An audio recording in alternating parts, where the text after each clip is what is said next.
So dito guys, meron tayong Honda Civic FD K20 Type R. So nandito ngayon si Sir dahil sobrang lakas nga raw ng tunog ng kanyang exhaust kaya hindi siya makaarangkada. Ganito nga yung tunog niya.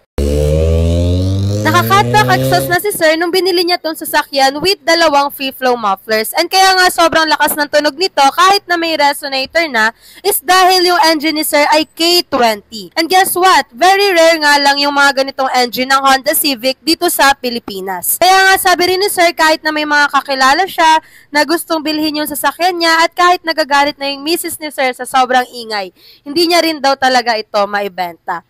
So as a solution sa maingay na exhaust system ni Sir, magpa-fabricate kami ng dalawang chambered mufflers na ipapalit natin sa current muffler ni Sir. Sinukatan nga muna ng mga technicians namin yung current muffler ni Sir para alam namin yung fitment sa ipa-fabricate na muffler. At sa Sabado pa nga natin maririnig kung ano yung magiging final na tunog niya kapag naikabit na sa Honda Civic FD ni Sir.